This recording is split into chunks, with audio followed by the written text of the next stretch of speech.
friends, welcome back to my channel. ഇന്നത്തെ എൻ്റെ വീഡിയോയിൽ വെറും 15 മിനിറ്റ് കൊണ്ട് നമുക്കൊരു അടിപൊളി കുർത്തി എങ്ങനെ ഡിസൈൻ ചെയ്യുന്നത് നോക്കാം. അപ്പോൾ അതിന് വേണ്ടിയിട്ട് ഞാനിവിടെ 10 രൂപയുടെ ഒരു ലേസും അതുപോലെ 10 രൂപയ്ക്ക് കുറച്ച് ബീഡ്സും 5 രൂപയുടെ ഒരു എംബ്രോയിഡറി ത്രെഡ് കൂടി എടുത്തിട്ടുണ്ട്. അപ്പോൾ നമ്മളൊരു ഫാഷൻ ഡിസൈനർ അല്ല, നമുക്ക് എംബ്രോയിഡറി വർക്കോ ആരി വർക്കോ ഒന്നും അറിയില്ല. നമ്മുടെ കയ്യിൽ സാധാ മെഷീൻ മാത്രമേ ഉള്ളൂ. നമ്മൾ തുടക്കക്കാരാണ് എന്നൊക്കെ ഉള്ളവരാണെങ്കിൽ കൂടിയും നമുക്ക് ഈ ഒരു ഡിസൈനിങ് ഈസി ആയിട്ട് ചെയ്യാൻ പറ്റും കേട്ടോ. അപ്പം നമ്മൾ ഇതുപോലെ പ്ലെയിൻ മെറ്റീരിയൽസൊക്കെ വാങ്ങി നല്ലൊരു ഡിസൈനൊക്കെ ചെയ്ത് സെയിലാക്കുന്നതാണെങ്കിൽ നമുക്ക് നല്ലൊരു വരുമാനം കൂടി ഇതിൻ്റെ അകത്ത് നിന്ന് ഉണ്ടാക്കാൻ പറ്റും കേട്ടോ. അപ്പോൾ അതിനെങ്ങനെയാണെന്ന് നോക്കാം. അതുപോലെ ഈ വീഡിയോ ആദ്യമായിട്ട് കാണുന്നവരാണെങ്കിൽ എന്നെ ഒന്ന് സബ്സ്ക്രൈബ് ചെയ്യുക, കൂടുതലൊന്ന് ലൈക്ക് ചെയ്യുക, ഒന്ന് ഷെയർ ചെയ്യുക കേട്ടോ. അപ്പോൾ ഞാനിത് എൻ്റെ ലൈനിങ്ങും കാര്യങ്ങളൊക്കെ കറക്റ്റ് ചെയ്ത് ഇതുപോലെ എടുത്തിട്ടുണ്ട്. ഞാൻ എൻ്റെ അളവ് കാര്യങ്ങളൊക്കെ മാർക്ക് ചെയ്തത് ലൈനിങ്ങിലാണ്. ലൈനിങ്ങിൻ്റെ നെക്ക് ഞാൻ ഇതുപോലെ ഒന്ന് കട്ട് ചെയ്തെടുത്തിട്ടുണ്ട്. അപ്പോൾ നെക്കിൻ്റെ സെൻറ്ററിൽ നിന്നും താഴേക്ക് ഞാനൊരു 10 ഇഞ്ച് നീളത്തിൽ ഇതുപോലെ ഒന്ന് മാർക്ക് ചെയ്ത് കൊടുത്തിട്ടുണ്ട്. അതായത് നമ്മൾ ഡിസൈൻ ചെയ്യേണ്ടതിൻ്റെ ലെങ്ത്താണ് കാണിക്കണത് കേട്ടോ. അപ്പം നമ്മൾ നെക്കിന് താഴേക്ക് ഒരു 10.25 ഇഞ്ച്, അതായത് 1/4 ഇഞ്ച് നമ്മൾ നെക്ക് സ്റ്റിച്ച് ചെയ്യുമ്പോൾ പോകും. അതുകൊണ്ട് 10.25 ഇഞ്ച് ഇതുപോലെ ഒന്ന് മാർക്ക് ചെയ്ത് കൊടുക്കുക. ഒരു സ്ക്വയർ ഷേപ്പ് ഇതുപോലെ ഒന്ന് വരച്ചു കൊടുക്കുക. അതിനുശേഷം ഇതുപോലെ ഒരു ലോങ് സ്കെയിൽ എടുത്തിട്ട് ഇതുപോലെ ഓരോ ലൈൻസ് ഇതേപോലെ ക്രോസ് ആയിട്ട് ഒന്ന് വരച്ചു കൊടുക്കുക കേട്ടോ.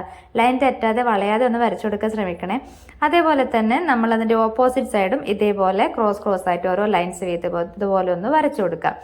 അതിനുശേഷം ഇതേ ലൈനിങ് വെച്ചിട്ട് തന്നെയാണ് ഞാൻ എൻ്റെ മെയിൻ ഫാബ്രിക് കൂടി ഒന്ന് കട്ട് ചെയ്തെടുത്തിട്ടുള്ളത്.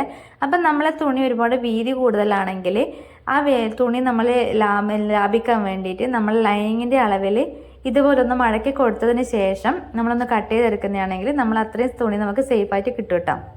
അപ്പം ഞാനിതാ ഇതേപോലെ നെക്ക് ഇതേപോലെ ഒന്ന് സ്റ്റിച്ച് ചെയ്തെടുക്കുന്നുണ്ട്.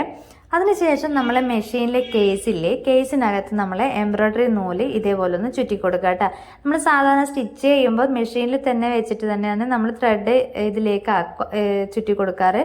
പക്ഷേ ഇതിൽ നമ്മൾ എംബ്രോയിഡറി നൂല് ഇതേപോലെ കൈവച്ച് തന്നെ ഒന്ന് ഫുള്ളായിട്ട് ഒന്ന് ചുറ്റി കൊടുക്കുക കേട്ടോ. അതിനുശേഷം നമ്മളെ ബോബനിലെ ഈ ഒരു സ്ക്രൂ ഒന്ന് ജസ്റ്റ് ഒന്ന് ലൂസാക്കി കൊടുക്കുക. അതായത് ആ നൂല് അതിലൂടെ കടത്തി വിടുന്ന ആ ഒരു ഗ്യാപ്പിലൊന്ന് ലൂസാക്കി കൊടുക്കുക.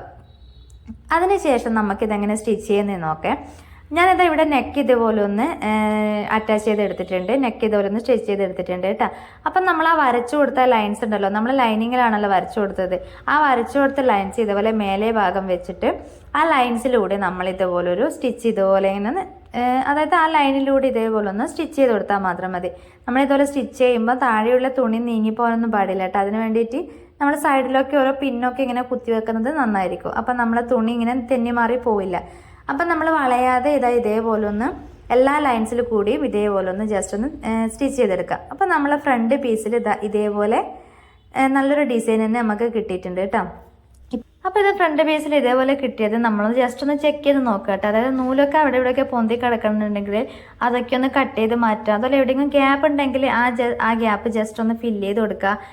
അഥവാ നമ്മളെ കയ്യിൽ മെഷീൻ ഇല്ലാത്തവരാണെങ്കിൽ നമുക്കിതൊരു റണ്ണിങ് സ്റ്റിച്ച് പോലെ ചെയ്ത് കൊടുത്താലും മതി കേട്ടോ. എംബ്രോയിഡറി നൂല് വെച്ചിട്ട് സാധാരണ റണ്ണിങ് സ്റ്റിച്ച് നമ്മൾ ചെയ്യണ പോലെ ചെയ്ത് കൊടുത്താലും ഇതുപോലെ ലൈൻസ് വരച്ചു കൊടുത്തിട്ട് റണ്ണിങ് സ്റ്റിച്ച് ചെയ്ത് കൊടുത്താലും ഈ ഒരു ഡിസൈൻ നമുക്ക് കിട്ടും കേട്ടോ. അപ്പോൾ അതിന് ശേഷം ഞാനിതാ ഇവിടെ കുറച്ച് ബീഡ്സ് എടുത്ത് വെച്ചിട്ടുണ്ട്. അതിന് മുന്നേ ഞാൻ ആ നൂലൊക്കെ ഒന്ന് കട്ട് ചെയ്ത് മാറ്റുന്നുണ്ട്. അപ്പോൾ ഇതേപോലെ ബീഡ്സും ആ ഒരു ലേസും ഞാൻ എടുത്ത് വെച്ചിട്ടുണ്ട്. ലേസ് ഇതേപോലെ സൈഡിൽ ഇതേപോലെ ഒന്ന് വെച്ച് കൊടുക്കുന്നുണ്ട്, സ്റ്റിച്ച് ചെയ്ത് കൊടുക്കുന്നുണ്ട്. അതിനുശേഷം ഞാൻ എന്താ ബീഡ്സ് ജസ്റ്റ് ഇപ്പോൾ വെറുതെ ഒന്ന് വെച്ച് നോക്കിയതാണ് കേട്ടോ. ഇങ്ങനെ വെച്ചാൽ സ്റ്റൈൽ ഉണ്ടാവുമോ എന്നൊക്കെ ഒന്ന് ജസ്റ്റ് ഒന്ന് ചെക്ക് ചെയ്ത് നോക്കുന്നതാണ്. അപ്പോൾ ഇതേപോലെ 4 ഫ്ലവർ വീതമാണ് ഞാനിങ്ങനെ വെച്ച് കൊടുക്കാൻ ഉദ്ദേശിക്കുന്നത്. അപ്പോൾ നിങ്ങൾക്ക് നിങ്ങളെ ഇഷ്ടത്തിനനുസരിച്ചിട്ട് വെക്കാം കേട്ടോ. ഇതുപോലത്തെ ബീഡ്സ് ഇല്ല എങ്കിൽ നമുക്ക് ഗോൾഡൻ ബീഡ്സോ അല്ലെങ്കിൽ വൈറ്റ് ബീഡ്സോ പല ഡിസൈൻസിലുള്ള ഇതേപോലത്തെ സ്റ്റോൺസൊക്കെ കാര്യങ്ങളൊക്കെ ഉണ്ടാകും. അപ്പോൾ അതൊക്കെ ഒന്ന് വാങ്ങിയിട്ട് ഒന്ന് ട്രൈ ചെയ്ത് നോക്കുക. നല്ല അടിപൊളിയായിട്ട് തന്നെ കിട്ടും കേട്ടോ. അപ്പോൾ വേറൊരു കാര്യം എന്താണെന്ന് വെച്ചാൽ നമ്മൾ ക്ലോത്തിൽ ഇതേപോലത്തെ സ്റ്റോൺസൊക്കെ വെച്ച് കൊടുക്കുമ്പോൾ ഈ ഒരു ഫാബ്രിക് ഗ്ലൂ തന്നെ യൂസ് ചെയ്യാൻ ശ്രമിക്കുക കേട്ടോ. ഇത് മാത്രമേ നല്ല സ്റ്റിക്കായിട്ട് നമ്മളെ ക്ലോത്തിൽ ഇതുപോലത്തെ സ്റ്റോൺസൊക്കെ നിൽക്കുകയുള്ളൂ. അപ്പം ഞാനിത് ഓരോ കോർണറിൽ ഇതേപോലെ 4 ബീഡ്സ് വീതം, അതായത് 4 സ്റ്റോൺസ് വീതം ഇതേപോലെ ഞാനൊന്ന് വെച്ച് കൊടുക്കുന്നുണ്ട്. മുഴുവനായിട്ട് ഇത് ഞാൻ ഇതുപോലെ ഒന്ന് വെച്ച് കൊടുക്കുന്നുണ്ട്. അതിനുശേഷം ഞാൻ ആ ലേസ് ഇതിൻ്റെ അറ്റത്തൂടെ ഒന്ന് സ്റ്റിച്ച് ചെയ്ത് കൊടുക്കുകയും ചെയ്യുന്നുണ്ട് കേട്ടോ.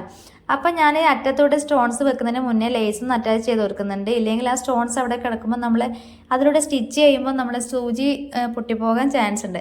അപ്പോൾ ഇത് ഞാൻ മുഴുവനായിട്ട് ഒന്ന് വെച്ച് കൊടുത്തിട്ടുണ്ട്. ഞാനൊരു ചെറിയ പഫ് സ്ലീവ് ഒക്കെ വെച്ചിട്ട് കൈയും ഒന്ന് അറ്റാച്ച് ചെയ്ത് കൊടുക്കുന്നുണ്ട്. അപ്പോൾ ഇതാണ് ടോപ്പിൻ്റെ ഫൈനൽ ലുക്ക് എന്ന് പറയണത്. അപ്പോൾ എനിക്കെന്തായാലും വല്ലാണ്ട് ഇഷ്ടപ്പെട്ടു കേട്ടോ. അപ്പോൾ വീഡിയോ ഒന്ന് ഇഷ്ടപ്പെട്ടാൽ ഒന്ന് ലൈക്ക് ചെയ്യുക, കൂട്ടത്തിലൊന്ന് സബ്സ്ക്രൈബ് ചെയ്യുക, ഒന്ന് സപ്പോർട്ട് ചെയ്യുക. താങ്ക്